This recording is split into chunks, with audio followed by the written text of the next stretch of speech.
ठीक है, तो करंट इलेक्ट्रिसिटी अगर हम लोग शुरू कर रहे हैं तो हम जानते हैं कि आज के डेट में, अभी के टाइम में अगर देखा जाए तो करंट हमारे लिए बहुत ही इम्पोर्टेंट चीज़ है। सुबह उठने से लेकर रात के सोने तक बहुत ऐसी चीज़ें जो हम यूज कर रहे हैं वो सारे चीज़ें इलेक्ट्रिक ड्रिवन चीज़ें हैं।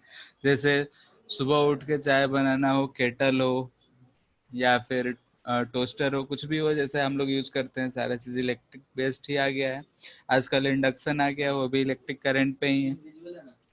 कार, बाइक, ये सब भी इलेक्ट्रिक से आ रहा है। बल्ब, पंखा, ये सब चीज़ें इसी से चलना है। ठीक है, तो हम इसके बारे में और क्या बताएं। हम लोग सुबह उठते हैं और रात के सोने तक हम लोग ये जानते हैं कि इलेक्ट्रिक करंट जो है हमारे ज़िंदगी में बहुत ही एक महत्वपूर्ण रूप ले चुका है। आज के डेट में अगर बिजली 2 दिन के लिए कट जाए तो जीना मुश्किल हो जाता है। ठीक है, लेकिन आज से अगर 20 साल पहले का बात किया जाए तो बिजली था ही नहीं, तो वहाँ भी लोग जी रहे थे। लेकिन आज के डेट में बिजली ना रहे तो हमारे लिए बहुत मुश्किल हो जाता है। ठीक है, तो हम लोग उसी के बारे में पढ़ने जा रहे हैं, इलेक्ट्रिक करंट के बारे में। क्या ये होता क्या है, जनरेट कैसे होगा, और कैसे क्या ये किसी सर्किट में अगर जाए होगा, सर्किट में अगर करंट है तो उससे क्या क्या इफेक्ट हो सकता है। तो उन सब चीज़ें के बारे में हम लोग इस चैप्टर में चर्चा करते हैं। तो सबसे पहले हम इसी चीज़ से शुरू करेंगे कि ये कहलाता क्या है। ठीक है, यानी कि इलेक्ट्रिक करंट क्या कहलाता है। ठीक है, इस चैप्टर का अगर ओवरव्यू दे कि इस चैप्टर में हमको पढ़ना क्या है, ठीक है, तो उस चीज के बारे में अगर डिस्कस कर लें तो शुरू में हम लोग ने डिस्कस करा था कि इलेक्ट्रोमैग्नेटिज्म, हम लोग इस पूरे पार्ट को बोलते हैं कि फिजिक्स का ये पार्ट है जिसको हम लोग बोलते हैं इलेक्ट्रोमैग्नेटिज्म। ठीक है, और इसमें हम लोग 3 पार्ट में डिवाइड किए थे, इलेक्ट्रोस्टेट, मैग्नेटिज्म और ईएमडब्ल्यू। इलेक्ट्रोस्टेट वाला पार्ट में हम लोग बोले थे कि चार्ज जो होगा वो रेस्ट में रहेगा, उसके लिए हम लोग ने बात किया था। फिर बोले थे कि अगर चार्ज यूनिफॉर्म स्पीड से चलेगा, यूनिफॉर्म स्पीड से, तो उसको हम बोले थे मैग्नेटिज्म। और एक्सेलरेटेड वाले में हम लोग बोलते हैं इलेक्ट्रोमैग्नेटिक वेव, यानी कि एएमडब्ल्यू लास्ट वाला।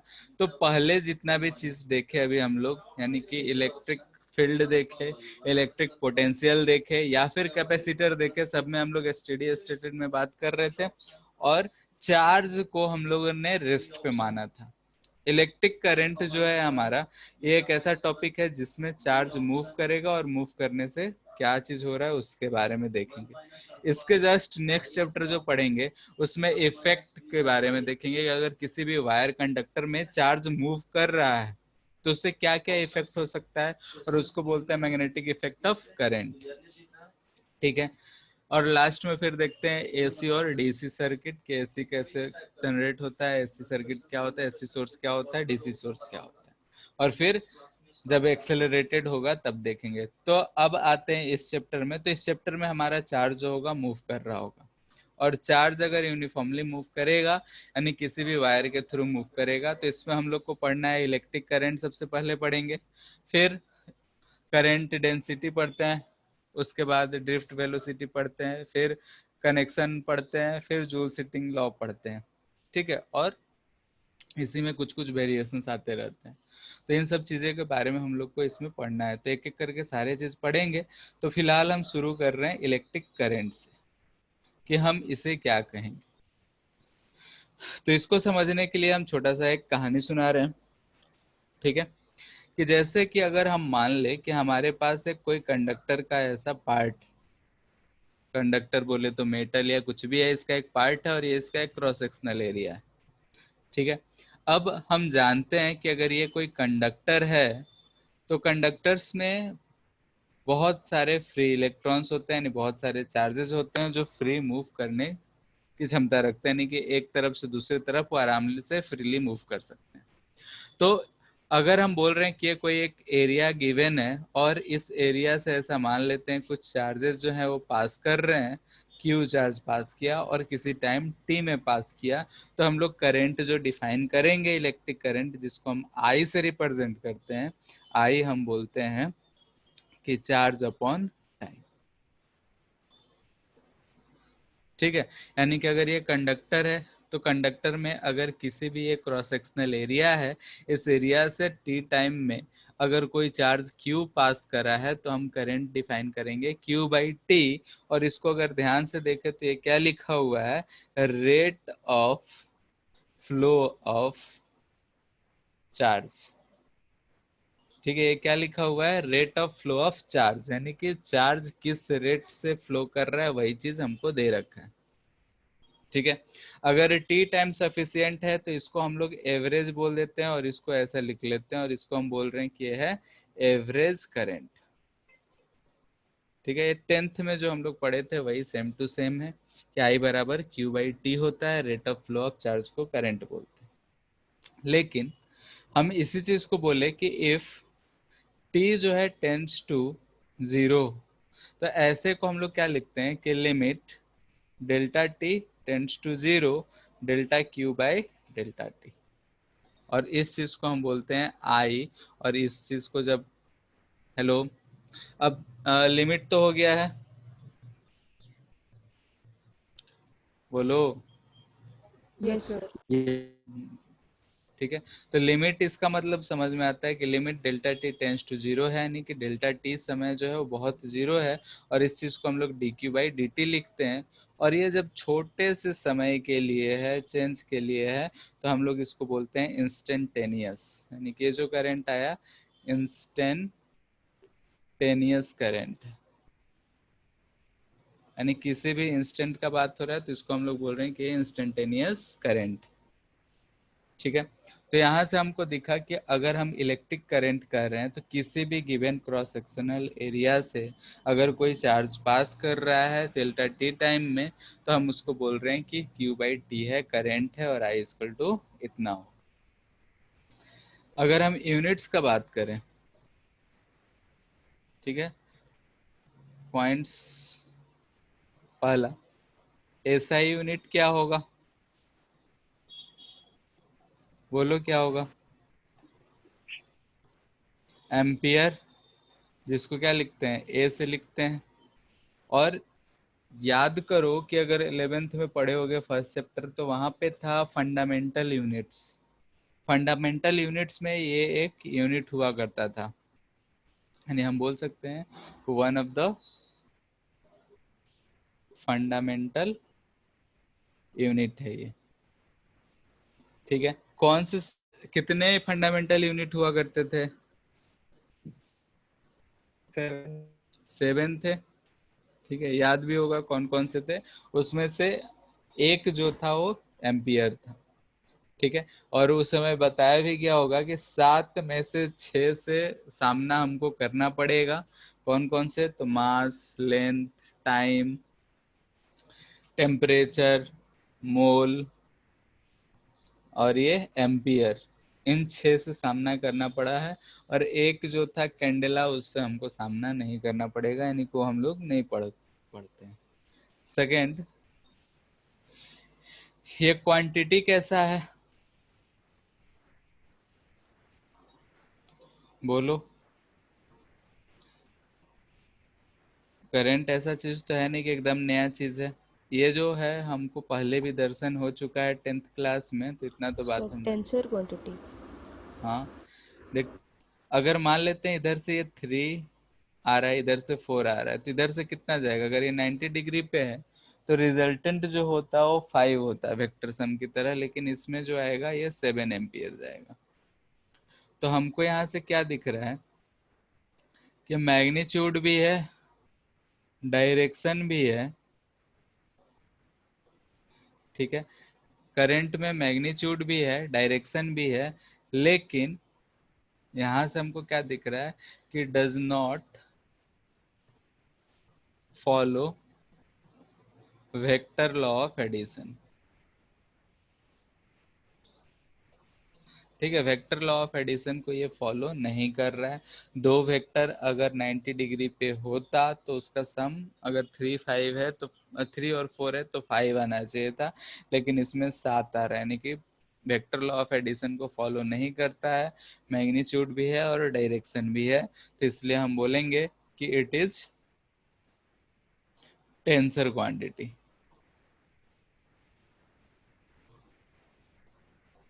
ठीक है, टेंसर क्वांटिटी या फिर स्केलर।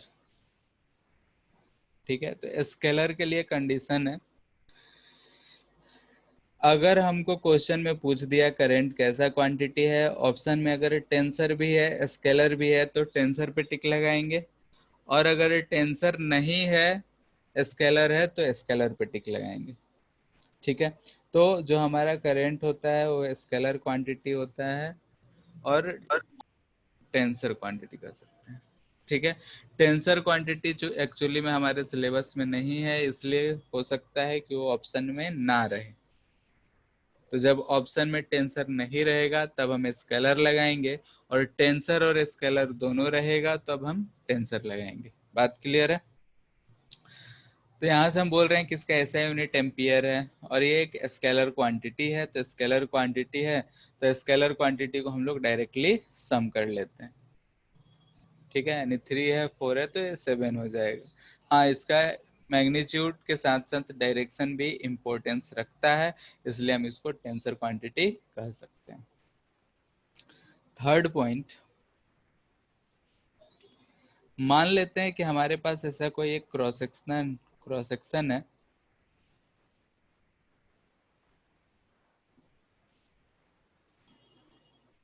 ऐसा एक क्रॉस सेक्शन है। ठीक है, इसका एरिया A1 है, इसका एरिया A2 है। यहाँ से अगर करंट जो इन करा I1 है, यहाँ से जो करंट इन करा I2 है, तो I1 और I2 में क्या रिलेशन होगा? सोच के बोलो कोई।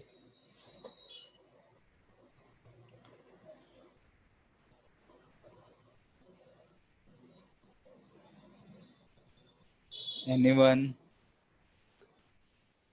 चलो एक एग्जांपल लेते हैं। Sir velocity of I2 greater than I1 होगा। वेलोसिटी ऑफ, ठीक है, तो क्या होगा? I1 I2 का कोई वेलोसिटी थोड़े है, चार्ज फ्लो का वेलोसिटी है। देखते हैं, एक एग्जांपल हम ले रहे हैं, मान लेते हैं कैसा ये ट्यूब है। ठीक है, इधर से पानी फ्लो कर रहा है। ठीक है, इधर वाटर फ्लो कर रहा है और यहाँ से ऐसे निकल रहा है। इसका एरिया A1 है, A2 है। कोई अंधा भी बोलेगा कि A2 जो है A1 से कम है। ठीक है, अब अगर यहाँ से जितना पानी इन होता है, यहाँ से पानी इन हुआ, यहाँ से आउट हुआ, तो क्या होगा बताओ? यहाँ से हम लोग जितना पानी इन करते हैं, जितना अमाउंट ऑफ वाटर यहाँ से इन होता है, वहाँ यहाँ से जो आउट होता है, दोनों क्या इक्वल होता है?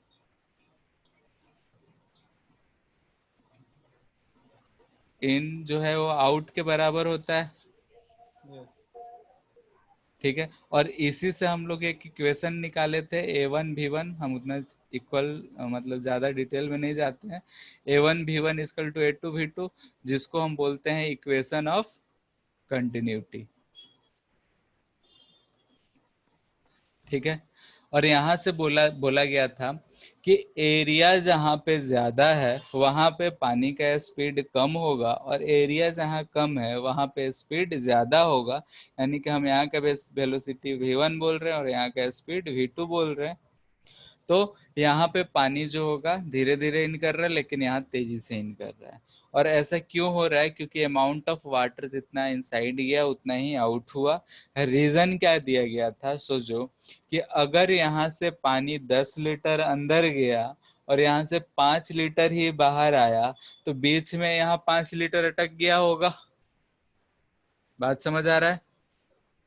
यानी कि अगर जितना पानी अंदर गया उतना बाहर नहीं आता है, तो बीच में कुछ पानी स्टोर हो रहा है, और उस वजह से यहाँ पे अगर वाटर स्टोर होने लगा, मान लेते हैं इधर कहीं स्टोर हो रहा है, तो ये पानी जो है पाइप जो है वो ब्रस्ट कर सकता है, फट सकता है। ऐसा ही था। अरे हाँ या ना तो बोलो। Yes sir. थोड़ा सा खा पी के नहीं आए हो, एकदम एनर्जी खत्म हो गया, एकदम लूज हो गए। ठीक है, उधर से भी थोड़ा सा एनर्जी दिखाओ, एनर्जी में रहोगे तो काम करेगा। ठीक है, मतलब रिएक्ट करना चाहिए किसी भी बात का, एकदम इनर्ट जैसा नहीं बैठना है कि इनर्ट गैस है हम तो रिएक्शन ही नहीं देंगे। ठीक है, तो यहाँ से हमको क्या मिल रहा है कि अगर यहाँ से जितना पानी गया उतना बाहर ना निकलेगा तो यहाँ पे क्या होगा, स्टोर होगा और ये पाइप फट सकता है। वैसे ही यहाँ सोच रहे हो कि चार्ज करंट क्या है, rate of flow of charge, यानी कि यहाँ से चार्ज इन हो रहा है किसी रेट से और यहाँ से चार्ज आउट हो रहा है किसी रेट से। ठीक है, यानी कि अगर ये charge total charge T time में अगर Q1 टाइम इन हुआ है और यहाँ Q2 आउट हुआ है, अगर सेम टाइम में सेम चार्ज अगर बाहर नहीं आया होगा तो हमको क्या मिलेगा कि कुछ चार्ज इधर बीच में कहीं स्टोर हो गया होगा।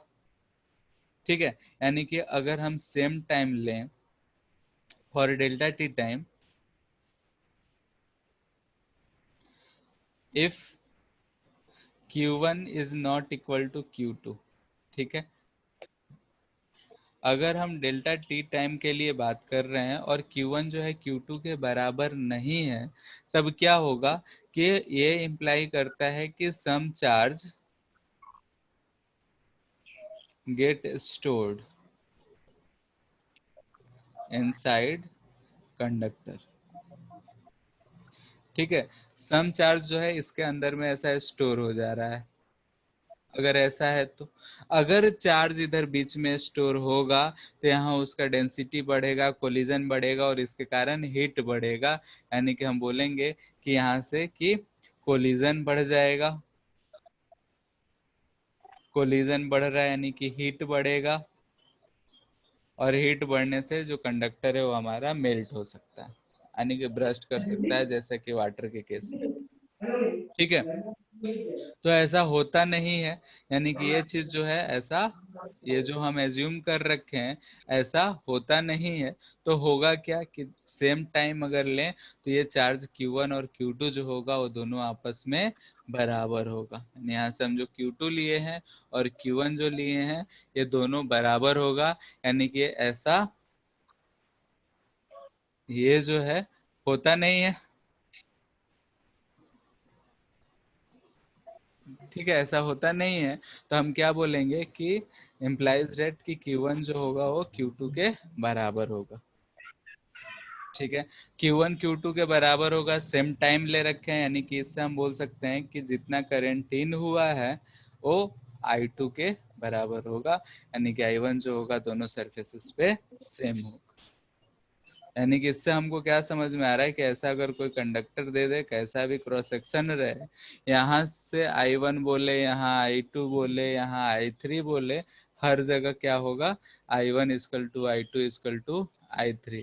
सीरीज वाला से चीज हमको दिख रहा है कि बीच में कुछ भी कैसा भी रहे, करंट इन सीरीज जो होगा वो हमारा सेम होगा, I1 equal to I2 equal to I3 होगा। ये शेप ऑफ द कंडक्टर पे डिपेंड नहीं करेगा। इतना बात में किसी कोई दिक्कत?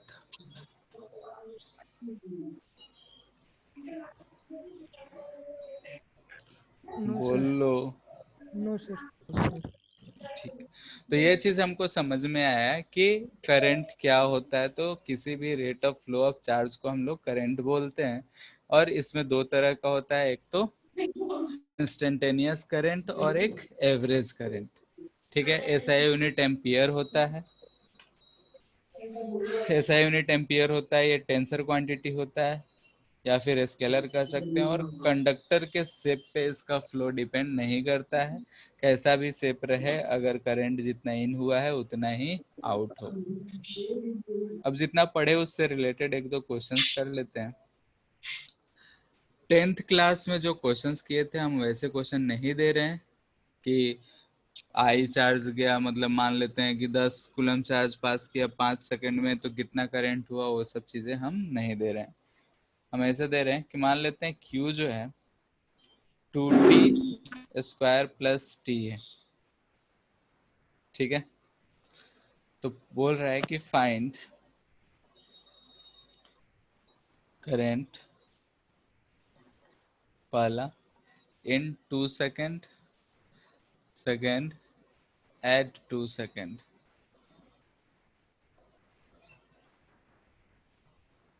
ठीक है, शॉर्ट में ये क्यू जो है किसी भी मान लेते हैं कंडक्टर से इतना क्यू पास हो रहा है या किसी भी क्रॉस सेक्शन से इतना क्यू पास कर रहा है as a function of time T है, तो 2 सेकंड में कितना पास करा होगा, कितना करंट होगा, और 2 सेकंड पे कितना करंट होगा। दोनों में अंतर समझ में आया कि क्या कहना चाह रहा है, बोलो। Yes yes, sir. फर्स्ट वाला केस क्या कह रहा है, एवरेज, एवरेज, और सेकंड इंस्टेंटेनियस। इंस्टेंटेनियस। ठीक है, जल्दी से फाइंड कर लो।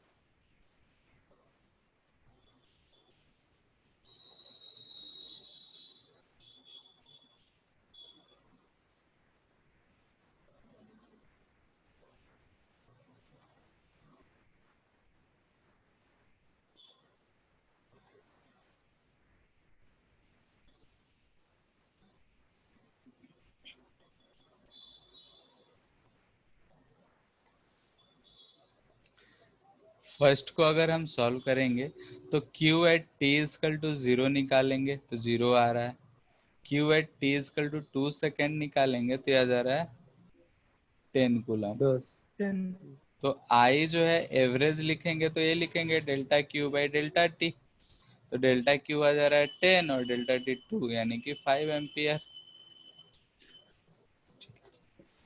और इसमें क्या करेंगे, I इंस्टेंटेनियस पूछा जा रहा है, डिफरेंशिएट। हाँ D Q by D T कर लेंगे तो ये आ जाएगा हमारा 2 टू 4t प्लस 1। तो आई इजकल टू हमको t इजकल टू 2 सेकेंड पे पूछा जा रहा है तो हो जाएगा 4 इंटू 2 प्लस 1 यानी 9 एम्पियर। ठीक है, यानी कि 2 मिनट का बात किया जाए तो एवरेज आया 5 एम्पियर, और 2 सेकेंड पे उसका कितना करंट पास हो रहा है तो 9 एम्पियर। ऐसा ही सेकेंड क्वेश्चन है।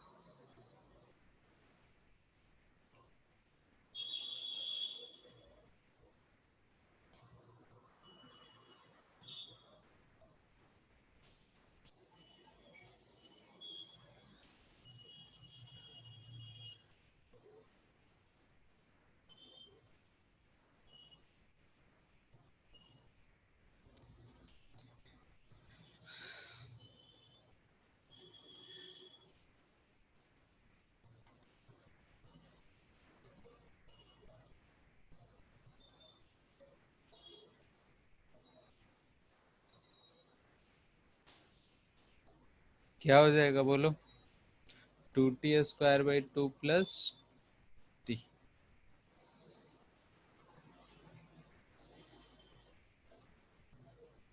4 प्लस 2 6 कूलम।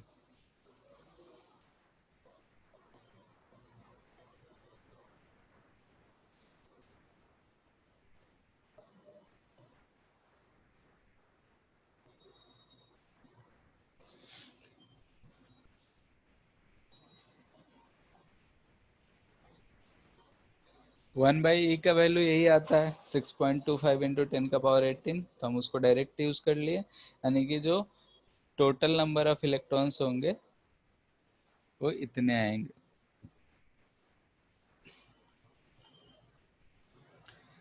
इसमें किसी को कोई दिक्कत है क्या, आई दे रखा है, क्यू निकालना था, इंटीग्रेट करेंगे तो ये चीज़ आ गया। अब हमको पता है कि Q जो होता है एन ही होता है, तो यहाँ से एन नंबर ऑफ इलेक्ट्रॉन्स आ गए, तो 1/e का वैल्यू हम ये रख के गुना कर लिए, इतने नंबर ऑफ इलेक्ट्रॉन्स आए होंगे अप्रोक्सीमेटली जो भी है। सर तो ये पॉसिबल है, क्या बोलो, इंटीग्रल मल्टीपल होना चाहिए ना।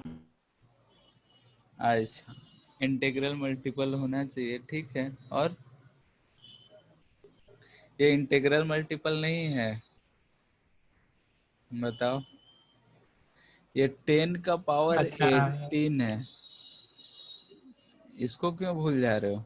और वैसे भी जो हम लोग पढ़े थे कि चार्ज जो होता है क्वांटाइज्ड होता है, ठीक है। तो क्वांटाइजेशन ऑफ चार्ज हम लोग जो करते हैं वो मैक्रोस्कोपिक अगर बॉडी रहा, यानी बहुत बड़ा बॉडी रहा, उसके लिए हम लोग उसको क्या करते हैं, नेग्लेक्ट कर देते हैं, क्योंकि उस पे बहुत ज्यादा चार्ज होता है। तो उसमें ऐसा पॉइंट में लिखा हुआ मिल जाएगा तो क्या फर्क पड़ता है, बगल में क्या है 10 का पावर 18 है, ठीक है, इस चीज को मत भूलो।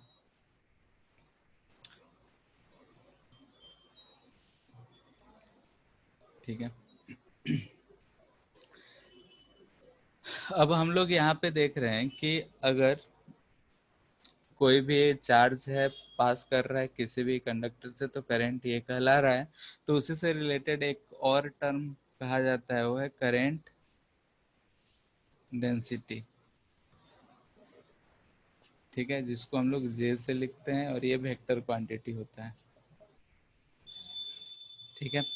करंट डेंसिटी जो डिफाइंड होता है, जे हम कहते हैं, ये होता है कि आई यानी कि charge flowing through the conductor per unit area. जैसे कि अगर हम यहाँ एक कंडक्टर ले लें, ये हमारा कोई एक एरिया है, ठीक है, और इस एरिया के थ्रू मान लेते हैं कि यहाँ से ऐसा कुछ करंट आई जा रहा है और इसका एरिया ए है। तो जो हम करंट डेंसिटी डिफाइन करते हैं, जे जो होगा वो आई अपॉन ए होगा, और यहाँ पे एक वेक्टर क्वांटिटी है तो एन कैप लगा लेते हैं। एन कैप जो है ये है unit vector along flow of charge, यानी फ्लो ऑफ करंट हम कह सकते हैं। जिस डायरेक्शन में करंट फ्लो कर रहा होगा उस डायरेक्शन में ये एन कैप एक यूनिट वेक्टर है, और यहाँ आई बाई ए लिखते हैं। हो सकता है कि हमको यहाँ पे ऐसा एरिया दे दे, ठीक है, ऐसा एरिया दे दे, ऐसा शेडेड रीजन, तब क्या करेंगे। तो इस एरिया का अगर हम डायरेक्शन देखें तो इस एरिया का इधर की तरफ डायरेक्शन आएगा ए डैश, और ये एंगल थीटा हो जाएगा। यानी कि हम यहाँ पे हमको एक ऐसा एरिया दिख रहा है और एक ऐसा एरिया दिख रहा है, ठीक है, ये थीटा है, ये ए डैश है और ये ए है। बात समझ आ रहा है। इसको अलग अलग करते तो हम ऐसा भी बना सकते थे, ठीक है, यानी कि एक एरिया हो गया और एक ये एरिया हो, ये ए डैश है और ये ए है, ये दोनों का बीच का एंगल थीटा है। तो यहाँ से दिख रहा है कि ए जो होगा वो ए डैश कॉस थीटा होगा, ठीक है, मैग्नीट्यूड का बात। खैर, अगर हम यहाँ पे ये वाला एरिया लेते तो इसके लिए हम क्या लिखते कि जो एरिया इफेक्टिव एरिया है जिसके थ्रू करंट पास करा है वो चीज लिखते हैं, यानी कि उसके लिए लिखते तो हम लिखते I by A dash cos of theta, ठीक है। तो यहाँ पे हम जो एरिया लिख रहे हैं वो एरिया कौन सा है, तो एरिया हमको याद रखना है कि एरिया जो है perpendicular to flow of current, ठीक है। एरिया बोले तो हम प्लेन का बात कर रहे हैं, तो जो प्लेन है वो perpendicular to flow of current होना चाहिए, यानी कि आप प्लेन लिख देते हैं। ओके, एरिया वेक्टर समझेंगे तो क्या होगा, इस डायरेक्शन में होगा, तो एरिया का जो प्लेन है वो perpendicular to flow of current होना चाहिए, वो एरिया यहाँ पे हमको लेना है, ठीक है। तो जे बराबर हम ऐसे लिखेंगे, अगर हमको एरिया डायरेक्टली दे रखा है तो ये लिखेंगे, नहीं तो ए कॉस थीटा। यहाँ पे एन कैप दे रहे हैं, ये वेक्टर क्वांटिटी है। तो अगर हमको डिफिनीशन लिखना होगा तो हम डिफिनीशन इसी चीज को लिखते हैं कि current density is a vector quantity whose magnitude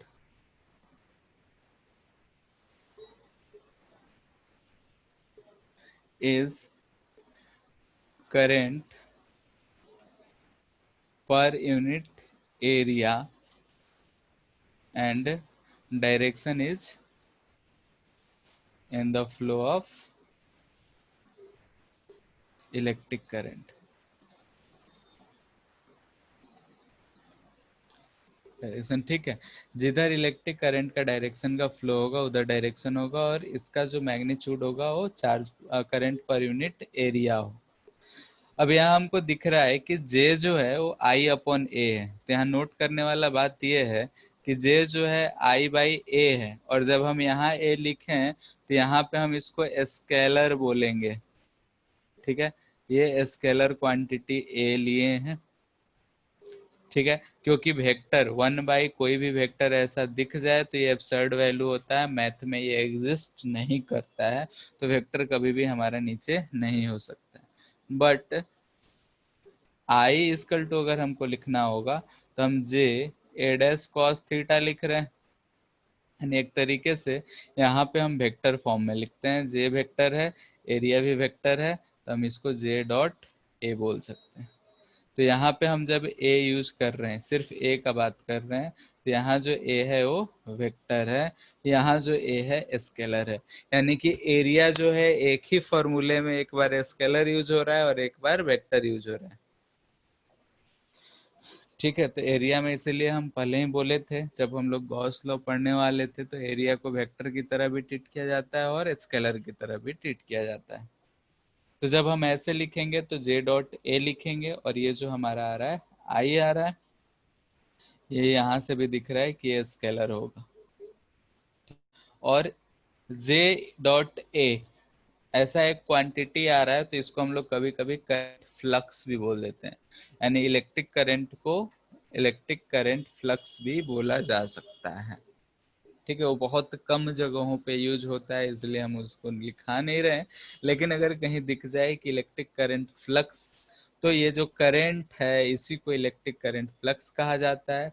जैसे कि अगर हम बात करें तो इलेक्ट्रिक फ्लक्स पढ़े थे, तो इलेक्ट्रिक फील्ड इनटू एरिया पढ़े थे, E/A cos थीटा, तो यहाँ J/A cos थीटा आ रहा है, तो इसको हम बोलेंगे इलेक्ट्रिक करंट फ्लक्स। इतने बात में किसी कोई दिक्कत है तो बोलो।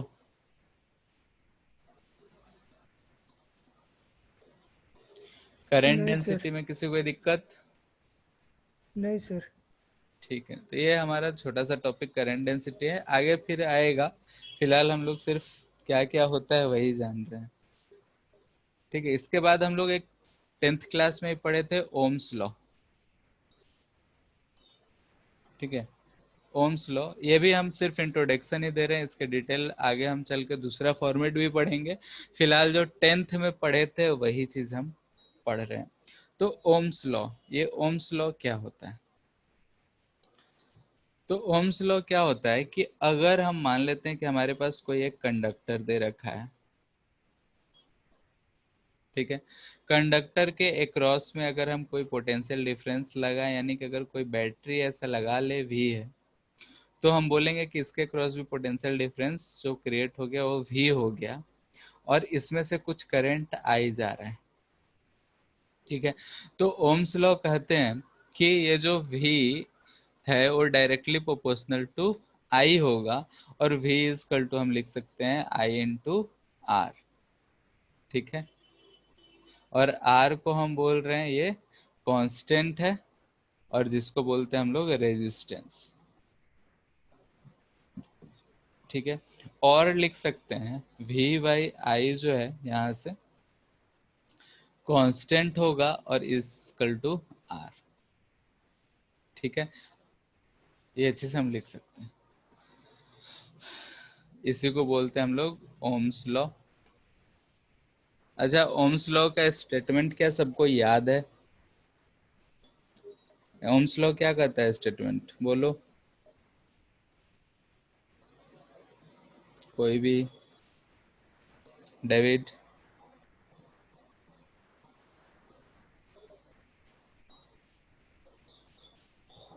बोलो सूरज।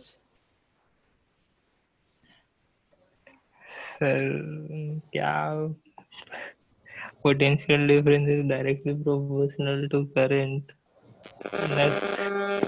नहीं था, sir current and At potential constant difference हाँ बोलो, एट यही था ना, at constant constant temperature. Temperature. हाँ, potential across a conductor is directly proportional to current flowing through it. लिखना पड़ेगा ये भी, नहीं लिख ले। सर। ये तो 10th में रटा जाता है कि अगर ओम्स लॉ है तो एट कांस्टेंट टेम्परेचर, चलो यहाँ शॉर्ट में लिख ले रहे हैं, एट कांस्टेंट टेम्परेचर, ठीक है, पोटेंशियल अक्रॉस, यानी भी क्या है, across conductor is directly proportional to जो होता है हमारा करंट होता है, इसी को बोलते हैं हम लोग ओम्स लॉ। और ये होता है V equal to I R, और लिखते हैं V by I equal to constant और R। अब यहाँ से V बाई आई का रेशियो कांस्टेंट है, तो हम यहाँ से बोल सकते हैं R does not depend on V और I, इन दोनों पे किसी पे डिपेंड नहीं करता है। अगर हम V को डबल कर देंगे तो I भी डबल हो जाएगा, रेशियो सेम रहेगा, ठीक है। यानी रेजिस्टेंस ना तो V पे डिपेंड कर रहा है ना I पे डिपेंड कर रहा है। किस पे डिपेंड करेगा ये हम लोग आगे देखेंगे। और ऐसे 10th का कुछ बातें याद हो तो पता होगा कि किस चीज़ पे डिपेंड करता है। फिलहाल हम इतना ही बोल रहे हैं कि V बाई आई जो है कांस्टेंट है, और ये R जो है इस V और I पे डिपेंड नहीं करता है। ये हम लोग ओम्स लॉ पढ़े थे, और यहाँ से पढ़ रहे हैं कि V equal to I R होता है। तो अगर हमसे बोला जाए कि V वर्सेस आई का कर्व होगा, तो ये डायरेक्टली प्रोपोर्शनल है, ऐसा पास होगा, और इसका जो स्लोप होगा वो रेजिस्टेंस देगा, ठीक है। यानी V वर्सेस आई कर्व का अगर हमको कर्व बनाएंगे तो इसका स्लोप जो होगा रेजिस्टेंस होगा। हाँ, I वर्सेस B रहेगा तो 1/R जो होगा वो स्लोप होगा, ठीक है। तो इस बात को रिलेट कर सकते हो, इसमें कोई बड़ी बात नहीं। और इतना चीज हम लोग 10th में पढ़े थे ओम्स लॉ से रिलेटेड, हम वही अभी पढ़ रहे हैं, इससे आगे अभी हम फिलहाल कुछ नहीं कर रहे हैं। तो हम ये चीज पढ़े थे, इसका मतलब ये हुआ, छोटी छोटी बातें हैं जो हम लोग अभी सीख रहे हैं, ठीक है, जो आगे यूज करना है। इसका कोर्स से ज्यादा अभी फिलहाल रिलेशन नहीं होगा, लेकिन यूज बहुत। रेजिस्टेंस को हम लोग ऐसे रिप्रेजेंट करते हैं, टेढ़ा मेढ़ा। क्या रेजिस्टेंस जो वायर होता है वो टेढ़ा मेढ़ा ऐसा होता है या सीधा होता है, बोलो। रेजिस्टेंस ऐसा टेढ़ा मेढ़ा वायर होता है क्या सर्किट में? Yes sir. ठीक है, रिप्रेजेंट हम लोग करते हैं। और एक्चुअली में कैसा होता है? एक्चुअली में वो बल्ब हो सकता है, पंखा हो सकता है, फ्रिज हो सकता है, कुछ भी हो सकता है, ठीक है। हम लोग रिप्रेजेंट करने के लिए इसको ऐसा टेढ़ा मेढ़ा रिप्रेजेंट करते हैं। अब अगर हम बोलें कि ये इस पॉइंट का पोटेंशियल V1 है और इस पॉइंट का पोटेंशियल V2 है, और ये V1 जो है वो ग्रेटर देन V2 है, तो करंट किधर से किधर पास करेगा, बोलो। A से B की तरफ या B से A की तरफ?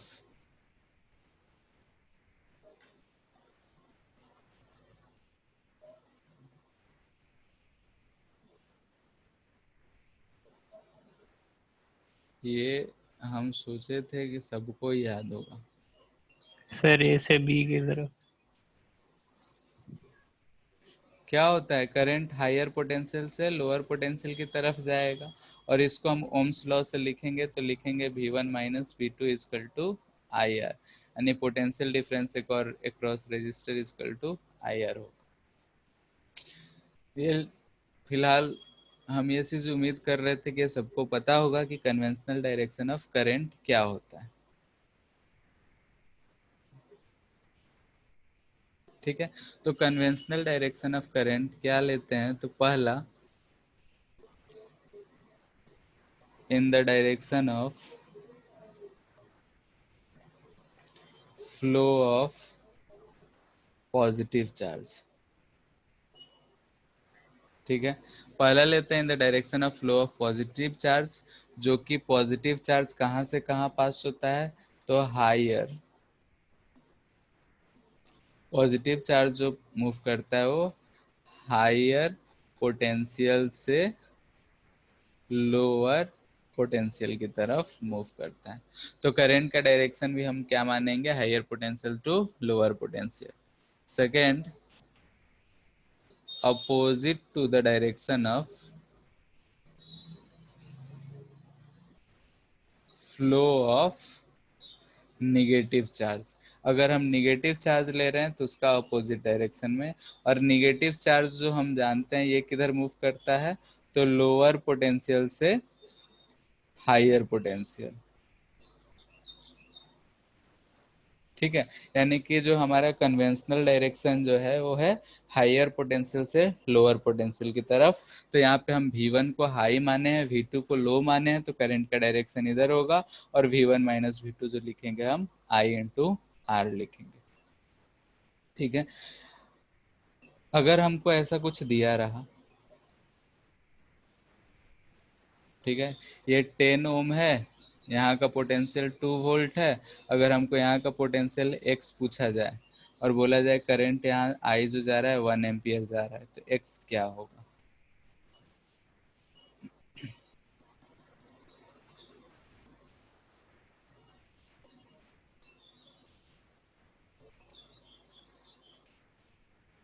बोलो।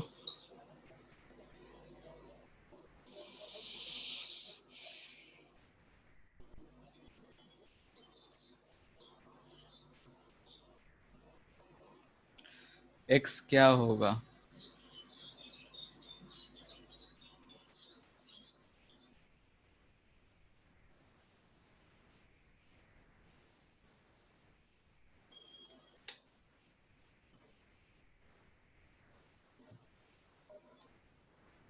नहीं पता? हाँ, 12। कितनों का जवाब आया? 12। अरे हाँ ना तो बोल लो, मतलब ऐसे आराम से कोई बोले तो तुम लोग सुन ही नहीं सकते ना। चलो देखते हैं कितना आ रहा है।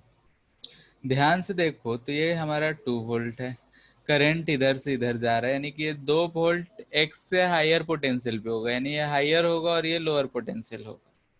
तो अगर हम लिखेंगे तो I बराबर जो होगा V higher minus V lower by R। तो यानी कि 2 माइनस एक्स बाई आर जो है 10 है, और ये I जो है इक्वल टू 1 है। तो यहाँ से x अगर हम सॉल्व कर रहे हैं तो हमको कितना मिल रहा है, 2 माइनस 10 यानी कि -8 वोल्ट। ठीक है, यानी x का वैल्यू जो आ रहा है वो आ रहा है -8 वोल्ट। तो यहाँ से ये बात ध्यान देना है कि करंट जो है हायर से लोअर जा रहा है, ये 2 वोल्ट है। डिफरेंस यहाँ का, यानी कि अगर हम डेल्टा V का जो बात कर रहे हैं वो I इंटू आर है, यानी 1 इंटू 10 है, यानी कि 10 वोल्ट है। डिफरेंस जो है 10 वोल्ट का है, यहाँ पोटेंशियल 2 वोल्ट है, और ये हायर है तो इससे कम में 10 जाएंगे, तो यहाँ क्या होना चाहिए, -8 होना चाहिए। ऐसे भी हम सोच सकते हैं। ठीक है, अगर ये बात क्लियर है तो वैसे ही सेम चीज हम इसमें दे रहे हैं। गलती नहीं करना, ये 2 वोल्ट है, इधर से 1 एम्पियर करंट जा रहा है, और यहाँ का पोटेंशियल फिर से एक सम से पूछा जाए तो क्या होगा इस केस में?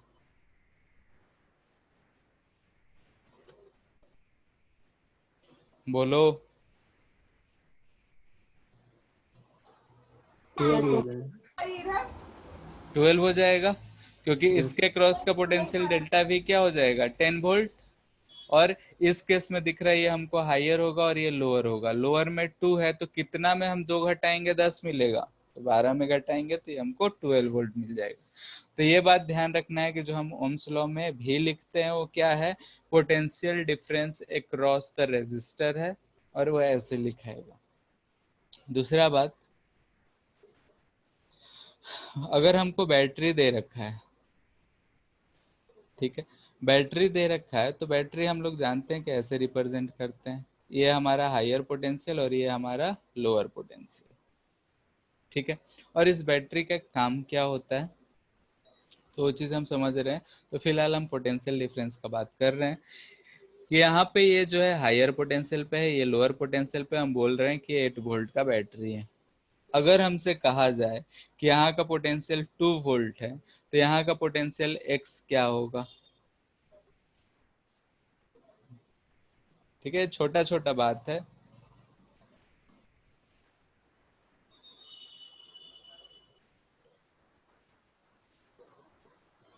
बोलो क्या हो जाएगा? ये जो रिप्रेजेंट कर रहा है, ये रिप्रेजेंट कर रहा है कि इधर और इधर के बीच का पोटेंशियल डिफरेंस 8 वोल्ट है। अब यहाँ का पोटेंशियल जो है 2 वोल्ट दे रखा है, तो यहाँ पे क्या होना चाहिए?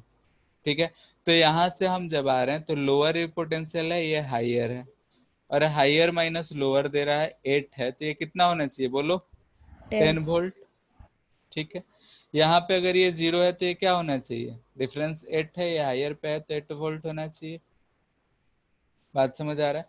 तो इसी चीज को हम लिख रहे थे कि इधर अगर हम 0 माने हैं तो इधर ये 8 हुआ, इधर 2 माने हैं तो इधर 10 हुआ, बीच का डिफरेंस जो है हमारा 8 आएगा। हाँ, ये वाला चीज हम पिछले चैप्टर में भी यूज करे थे, वहां इतना डिटेल में हम नहीं बताए थे क्योंकि पोटेंशियल डिफरेंस मेनली हम लोग को इस चैप्टर में पढ़ना होता है। अगर ऐसा ही हमको दे दिया जाए और बोला जाए ऐसा था, ठीक है, ये 8 वोल्ट है, और हम मान ले कि यहाँ का पोटेंशियल जो है वो 3 वोल्ट, ठीक है, तो यहाँ का पोटेंशियल कितना हो जाएगा?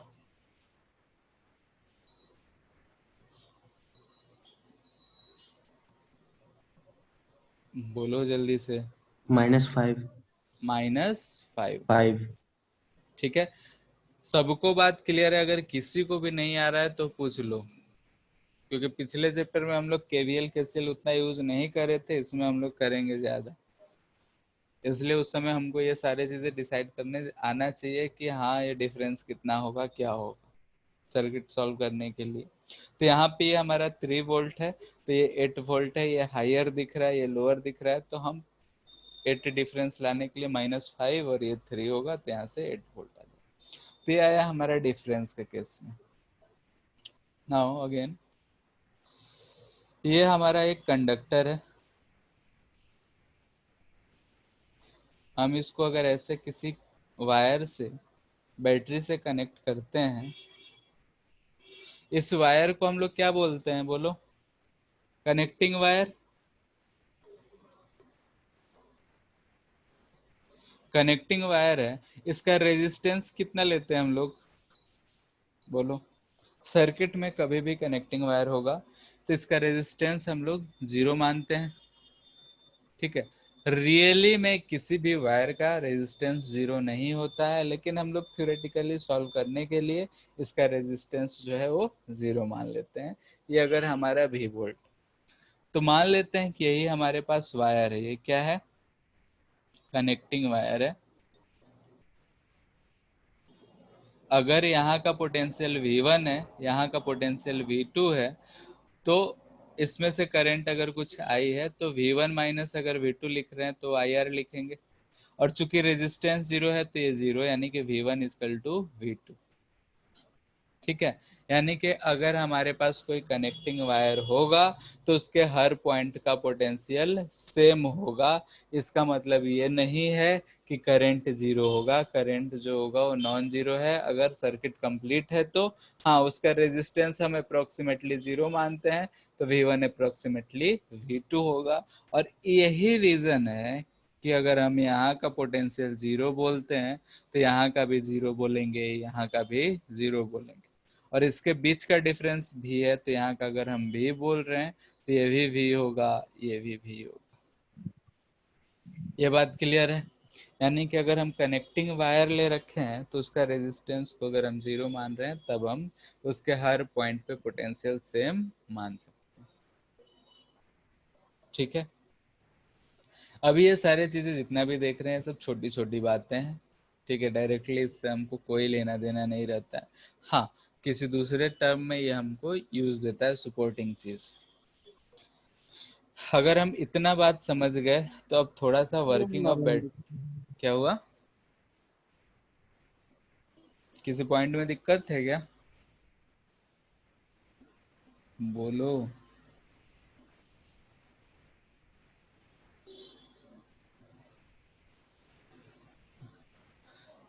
ठीक है, अगर इतना बात में दिक्कत नहीं है तो हम लोग नेक्स्ट अब ये बात समझ सकते हैं कि ये बैटरी हमारा काम क्या करता है।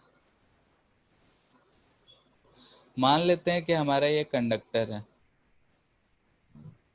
इसको हम किसी बैटरी से कनेक्ट कर रखे हैं।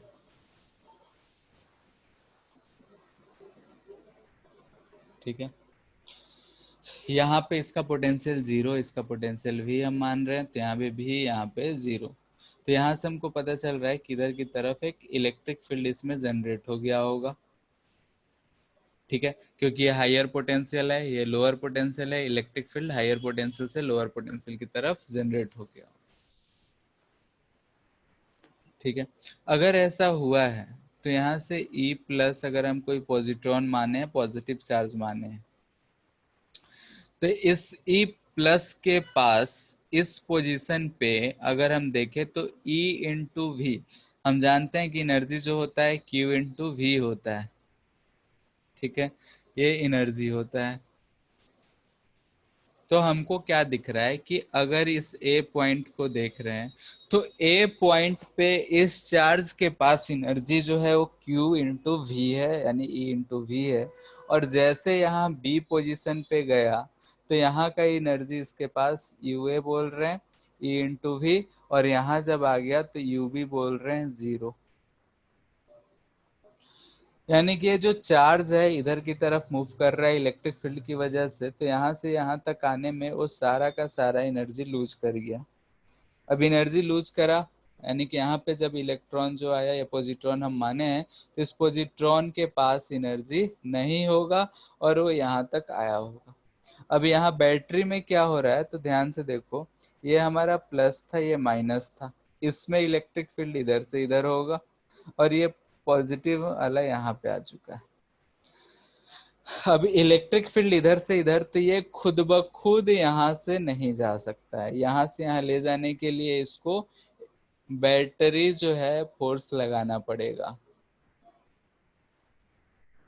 ठीक है, इसको यहाँ से यहाँ ले जाने के लिए ये फोर्स ऑफ बैटरी लगना पड़ेगा, जिसको बैटरी फोर्स बोल रहे हैं। खुद ब खुद वो यहाँ से यहाँ नहीं जाएगा। इस फील्ड में यहाँ इलेक्ट्रिक फील्ड जनरेट था, इसके डायरेक्शन में चला गया, लेकिन जब बैटरी में आ रहा है तो बैटरी में इस चार्ज को बैटरी फोर्स पहुंचा रहा है, यानी कि बैटरी का अपना इंटरनल जो भी चीजें हो रही हैं वो पहुंचा रहा है। और यहाँ लोअर पोटेंशियल से जब फिर से हायर पे आया तो यहाँ आके इसके पास फिर से एनर्जी हो गया ईवी।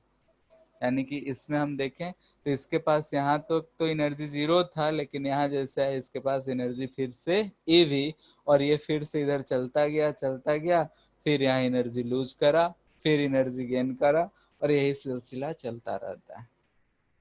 ठीक है, और यहाँ जो एनर्जी प्रोवाइड का काम कर रहे हैं, यानी कि जो हम बोल रहे हैं कि बैटरी प्रोवाइड्स एनर्जी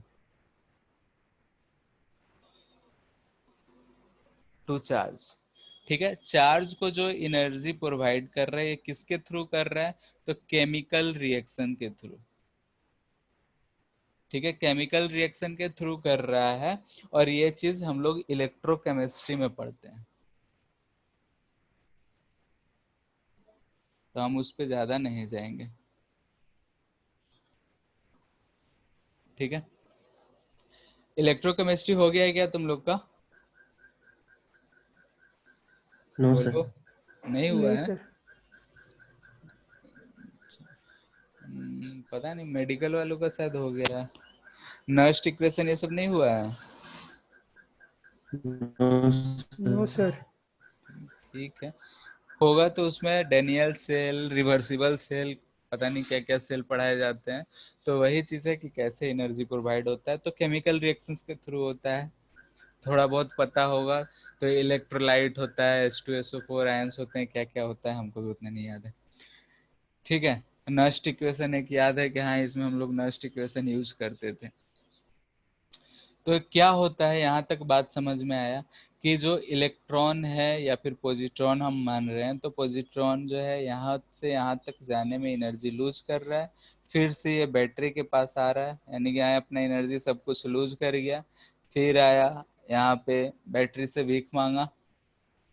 ठीक है, फिर यहाँ पे उसके पास जब मिल गया तो फिर से एकदम गया और फिर से लूज कर गया। एक तरह से अगर ध्यान से देखो तो हमको क्या मिल रहा है, तो इस चीज को समझने के लिए एक छोटा सा कहानी सुना रहे हैं कि मान लेते हैं कि एक फैक्ट्री है और कहीं मॉल है। तो मॉल में या कोई सारे दुकानें होती हैं, तो उन लोगों को अगर कोई सामान मंगाना होता है तो फैक्ट्री से ऑर्डर करते हैं। और कार या कार बोल रहे हैं, ट्रक या ट्रेन या जो भी है, तो हम ट्रक ले रहे हैं तो ट्रक से सामान को हम फैक्ट्री से उठा के गोडाउन तक मंगाते हैं, यानी फैक्ट्री गोडाउन से हम मॉल तक मंगाते हैं और वहाँ खाली करते हैं, फिर ट्रक जाता है, फिर से भर के लाता है, ऐसा ही होता है। और ट्रक के पे देखे होगे तो लिखा हुआ रहता है गुड्स कैरियर। ठीक है, लिखा रहता है गुड्स कैरियर, यानी कि सामान ढोने के लिए है वो। तो वो क्या करता है, फैक्ट्री से सामान उठा के मॉल तक ले जाता है, फिर खाली होता है, फिर जाता है, फिर यही सिलसिला चलता रहता है। यहाँ भी अगर ध्यान से देखें तो इस चार्ज का वही काम है, यहाँ से यहाँ तक एनर्जी लूज करा, फिर बैटरी के पास आया, बैटरी से एनर्जी लिया, फिर इस कंडक्टर को लेके पहुंचा दिया। ऐसा ही ये काम करते रहता है। यहाँ से हमको समझ में आया कि बैटरी जो है चार्ज प्रोवाइड नहीं कर रहा है, बैटरी जो है एनर्जी प्रोवाइड कर रहा है चार्ज को, और चार्ज जो है उस एनर्जी को एक जगह से दूसरे जगह ले जाने का काम कर रहा है। ठीक है, तो इसीलिए हम लोग अलग अलग केसेस में इन सबको चार्ज कैरियर्स कहते हैं। ठीक है, यानी कि जो चार्ज है जो हमारा एनर्जी कैरी कर रहा है, इसको हम चार्ज कैरियर्स कहते हैं। और यहाँ कंडक्टर्स है, तो कंडक्टर्स के केस में ये फ्री इलेक्ट्रॉन्स होते हैं। अगर इलेक्ट्रोलाइट है यानी कि सॉल्यूशन है, तो उसमें आयंस होते हैं। जैसे अगर वाटर है उसमें हम NaCl घोल दें तो Na+ और Cl-, ये दोनों आयंस जो हैं हमारे काम करते हैं। ठीक है, अगर हम सेमीकंडक्टर्स का बात करें तो सेमीकंडक्टर्स में इलेक्ट्रॉन और होल्स बोलते हैं कि ये सब चार्ज कैरियर्स होते हैं जो एनर्जी को एक जगह से दूसरे जगह प्रोवाइड कराते हैं। ठीक है, तो फिलहाल ये कहानी समझ में आया कि इलेक्ट्रॉन जो होगा या पॉजिट्रॉन हम बोल रहे हैं, वो जो है एनर्जी को क्या करता है, इस बैटरी से उठा के कंडक्टर तक पहुंचाने का काम करता है। ठीक है, यानी कि हम इस यहाँ से बोल सकते हैं कि charges acts as energy career.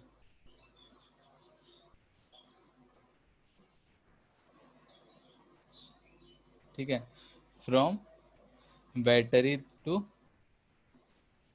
Conductor. ठीक है, यानी चार्जेस जो हैं वो एनर्जी कैरियर की तरह एक्ट करते हैं, बैटरी से कंडक्टर की तरह। और डिफरेंट केसेस में हम लोग चार्ज कैरियर्स जो हम बोल रहे हैं वो ये सब हम लोग यूज करते हैं। कंडक्टर्स अगर रहा तो इसमें फ्री इलेक्ट्रॉन्स होते हैं। ठीक है, मूव एक्चुअली में फ्री इलेक्ट्रॉन्स यहाँ भी रहा था, लेकिन हम लोग पॉजिटिव को बचपन से पढ़ते आए हैं, इसीलिए हम पॉजिटिव से ही काम चला लेते हैं। ठीक है, इलेक्ट्रोलाइट या सॉल्यूशन, इसमें होगा आयंस काम करेंगे, positive ions and negative ions दोनों होते हैं। जैसे कि अगर वाटर है उसमें NaCl घोल दें तो Na+Cl- होगा और दोनों करंट के लिए जिम्मेदार होगा। ठीक है, यानी कि जिधर पॉजिटिव मूव कर रहा होगा उस डायरेक्शन में लेंगे और जिधर नेगेटिव मूव कर रहा होगा उसके अपोजिट डायरेक्शन में, तो नेट डायरेक्शन हमारा सेम ही आता है। अगर हम सेमी कंडक्टर का बात करें तो इसमें जो चार्ज कैरियर्स होंगे वो इलेक्ट्रॉन्स होगा एंड होल्स होगा।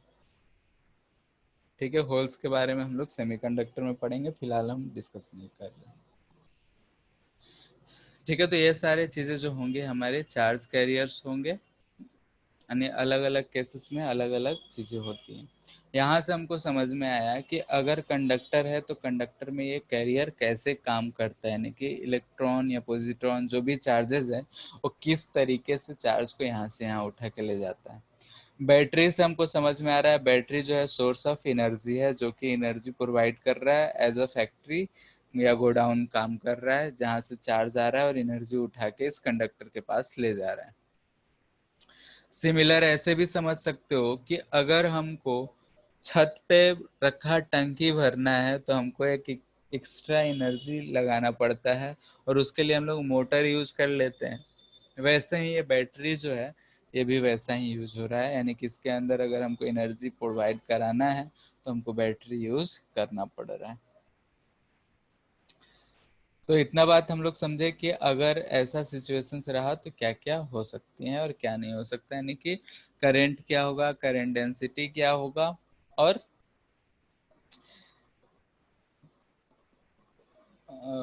ठीक है करंट डेंसिटी में एक चीज और यहाँ पे रह गया था ना,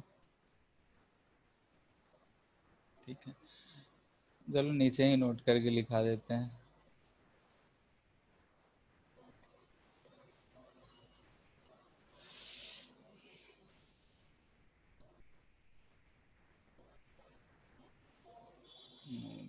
क्या क्वेश्चन या नोट जो भी कहो,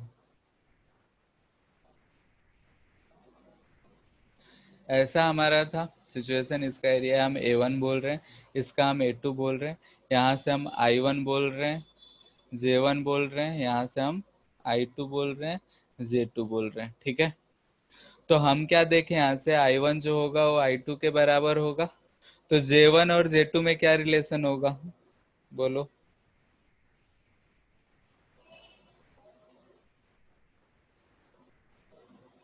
बोलो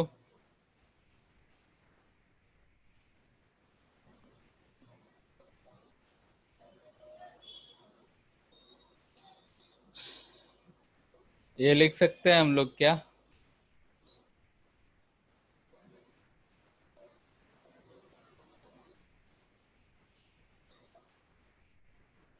बोलो। यस सर, यस ठीक है, सर। तो यहाँ से J1 A1 इक्वल टू आया, J2 A2, यहाँ से हम बोल सकते हैं J is inversely proportional to area है, यानी कि जहाँ पे एरिया ज्यादा वहाँ पे करंट डेंसिटी कम, और जहाँ पे एरिया कम वहाँ करंट डेंसिटी ज्यादा, ठीक है। तो ये एक छोटा सा छूट गया था ऊपर। जे जो है वेक्टर क्वांटिटी है।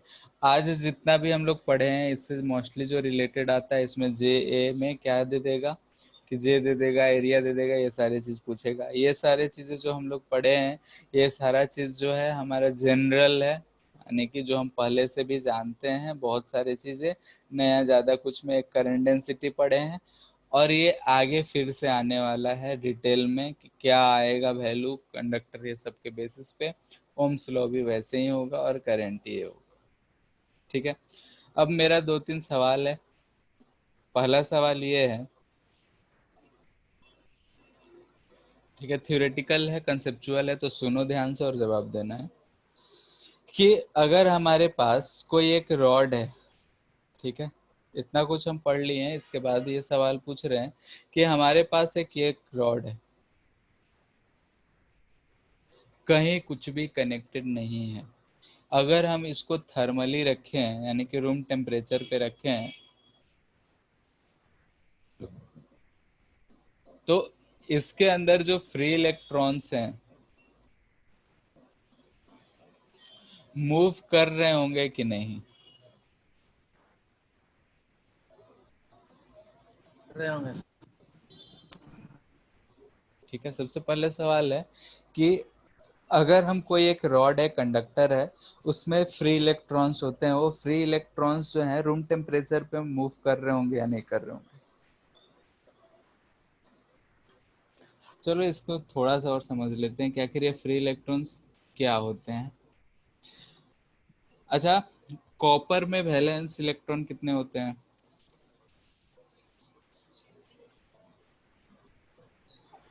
टफ सवाल था क्या। कॉपर का वैलेंस इलेक्ट्रॉन कितना होता है, बहुत बहुत टफ है। अच्छा, उसका एटॉमिक नंबर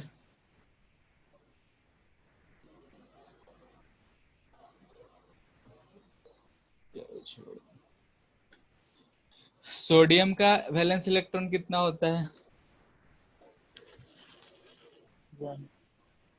हाँ,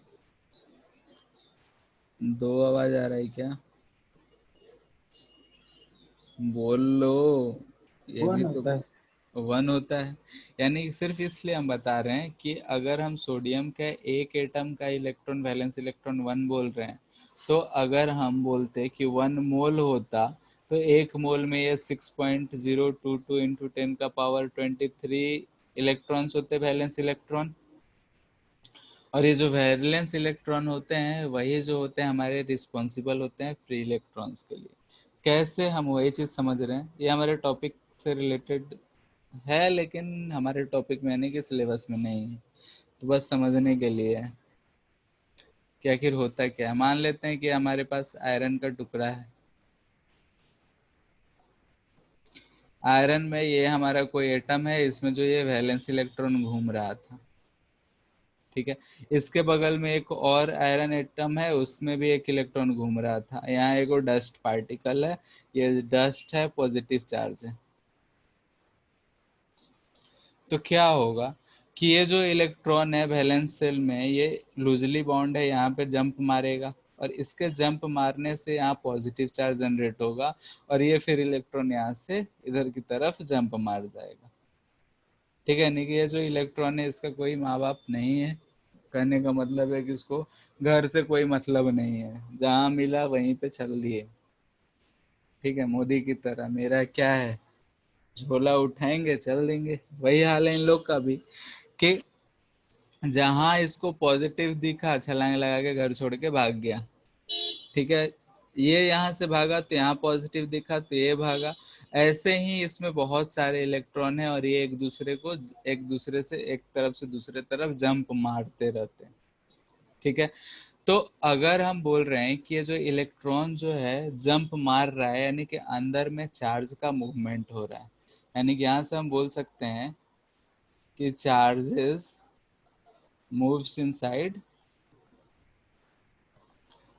द कंडक्टर, ठीक है। ऑफ कोर्स इसके लिए सम टेम्परेचर जो है नेसेसरी है,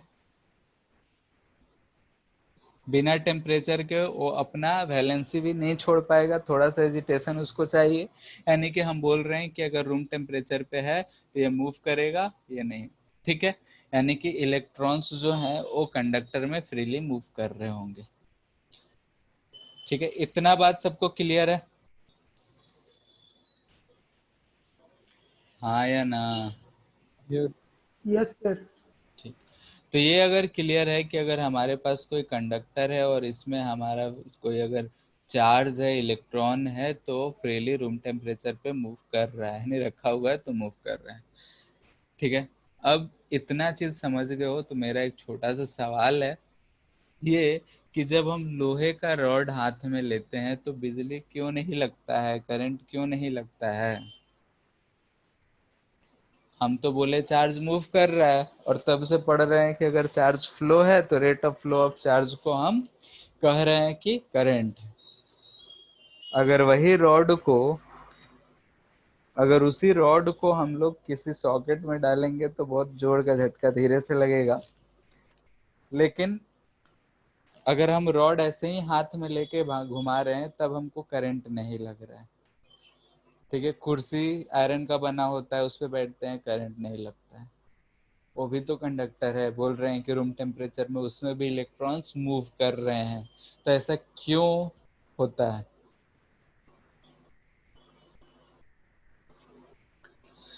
सवाल में अगर किसी को दिक्कत है तो फिर से पूछ सकता है, नहीं तो जवाब दो। रैंडमली मूव करता है मेरे को। हाँ, रैंडम मूव करता है, ठीक है। उससे क्या होता है? एक दूसरे को कैंसिल। ठीक है।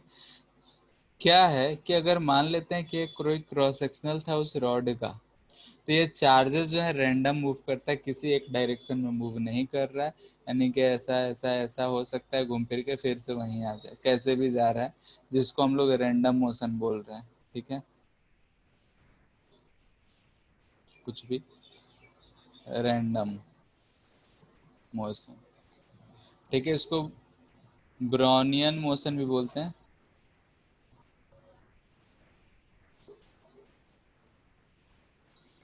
बस नाम के लिए है।